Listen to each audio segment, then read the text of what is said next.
Greetings, everybody. It's Jim. Hey, I'm glad to be doing another video for you today. I have been a busy boy as of late, but it's not a bad thing. I've been working on the Kickstarter for the 5th installment to the Hardbacks of Harn series, the Kingdom of Azadmere. Yes, the Dwarven Kingdom. The link is down below if you want to get in on, getting notified of that when it launches, so you can take a look. Been working on the video and such. It's just what I do. And I got the prototype copy in, and I'm looking through it, and of course it looks terrific, but this has really got some interesting things on it, and I would talk to you about it, but I've already sent the book out to numerous people, our video reviewers, which, by the way, have tripled in number since we did the Harn World RPG setting. So, it's really exciting to see that many people want to get their hands on it. And that's why I'm kind of not going to talk about it or make a video on it, because let them talk about it. We're going to have some great experts here that you've probably already seen talk about it some more. But today I am going to be talking to you. As you can see, I got my Fantasy Trip shirt on, so we're talking about some role-playing game goodness. Now, I'm talking about mainly an adventure here today, but it's part of a Kickstarter that's going on right now that is also an entire campaign setting. So you get the campaign setting, and you get a Game Mastered adventure, and you're going to get a programmed adventure. But today I'm going to be talking to you about the Game Mastered adventure by none other than, of course, David Pulver. Today I'm going to be talking to you about why you should be using the Scorpion Labyrinth from David Pulver by Gaming Ballistic.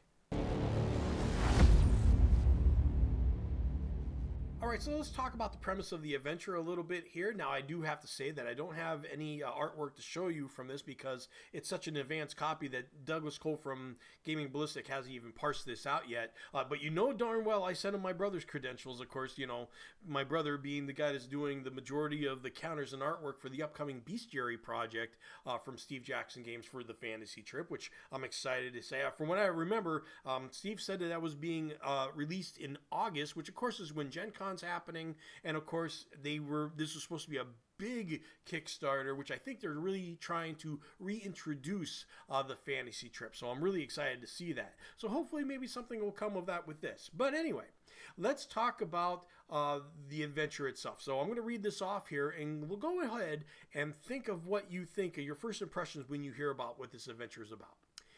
In the desert town of Tamaz, an innkeeper hears odd thumping from below his cellar. Curious and worried, he excavates an ancient chamber empty save for a red door engraved with an ominous symbol, a scorpion flanked with lightning bolts. He hesitates. Perhaps the red door leads to treasure, perhaps to death. Dare he open it himself? But a band of adventurers is staying in his inn. Maybe they can discover what lies behind the scorpion door. Now, of course, this almost sounds like your stereotypical, we're going in the cellar to kill some rats kind of adventure, right? Let alone with the adventurers meeting up at an inn. But it's different when they meet up at the inn and the adventure happens in the inn. And this is not just for a couple of experience points killing some rats. Even if they get an idea that they're actually going to kill scorpions and that's it, because they're in a desert town, it's like, are they going to change the theme? No. This could be a great way to just switch it up on somebody without them knowing it. It is made to challenge 4 to 6 veteran adventurers around 35 to 38 points, but even if you just did 35 points, you could consider that like a beginning adventures enough. I think so anyway, because 32 is really a bit tough to do. So you give some 35-point characters, because you really don't want to probably send 32-point characters in here at all. But I mean, at the same time, if you started off with 35 and you send them in, they're going to get the impression of, oh, we're going to kill some rats in the cellar or whatever. And this is absolutely not that. All right, so let's talk about the adventure just a little bit here. Nothing specific. I don't want to spoil anything, just in general. Having an inn as the base of operations is pretty standard, right? It's not a surprise. But having one so close to the action is, okay? And the reason this is important, especially for the Fantasy Trip, is Fantasy Trip's not known for allowing for really deep dungeon dives, You get hit a few times and stuff like that, it's going to be time to leave. Not just because the Fantasy Trip is a deadly system, but also that you actually have to make probably about 3 or 4 wilderness survival rolls or whatever, survival rolls you have to make before you get back to base to heal. So you have to leave even earlier. in general.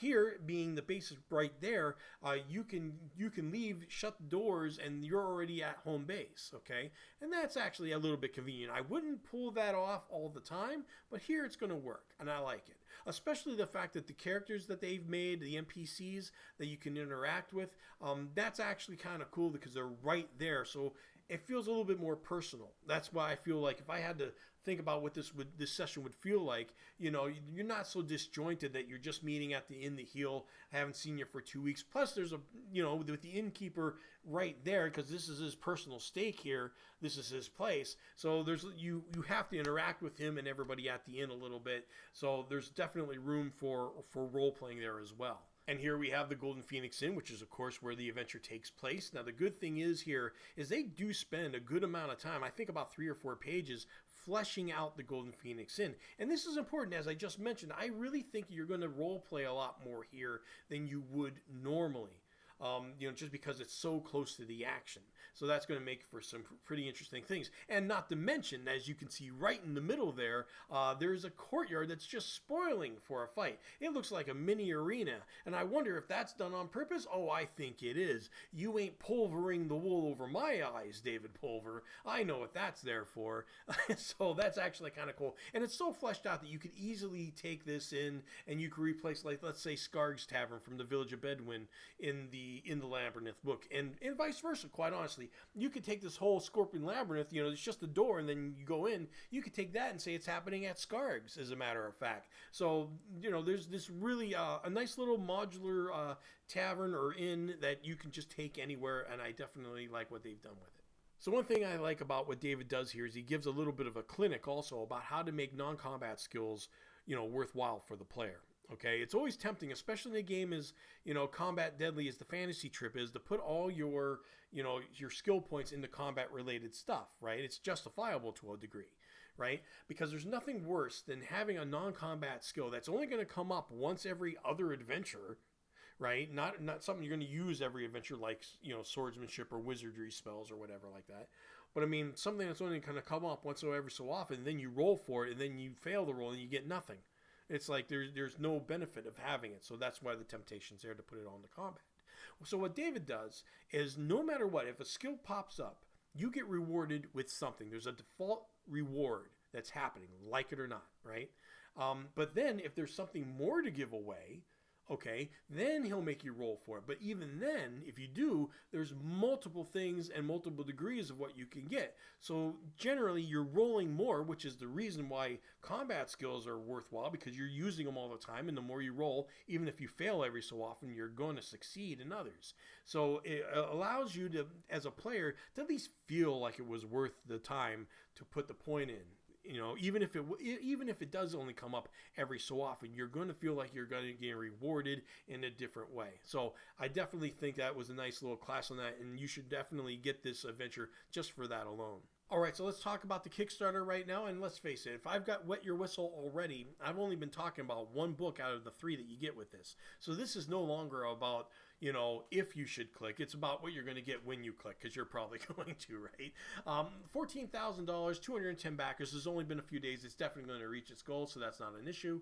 Let's talk about what you get in the Sedra source book. You're getting 7 locales, and that's the Barony of Gwalathar, the Duchy of Thorn, the Warlock Kingdoms, Vixengard, the Emerald Mountains, the city-state of Tamaz, which this adventure takes place, and the Reaver Coast. And of course, it's not just this adventure that takes place here. There are already prior works. There's 5 of them here that are implied to be on or near Sedra, and that is Iron Skull Castle, Citadel of Ice, and the 3 that I've done videos on, the Tower of the Moon, which is really unique and cool, Vampire Hunter Belladonna, and Dragon Hunt, which was definitely awesome. The thing is, those are the 3. If you actually had to choose some add-ons, I would make sure you get those 3 adventures, especially Vampire Hunter Belladonna. And why is that? It is also because since you're going to get Monster Hunter Belladonna, you might as well flesh it all out, right, and get the sequel. So she's back. She's not hunting vampires anymore. Now she's hunting monsters this time around. Don't know much about that, and we'll save that for another video maybe. The Scorpion Labyrinth here is what we've been talking about today, and I want to point out here that this is the neighborhood right here, a little map of the neighborhood. So we already talked about how we're getting some role-playing extra just because the inn is going to be right where the action is. Well, your adventurers are going to find even more trouble probably in the neighborhood when you flesh out to there.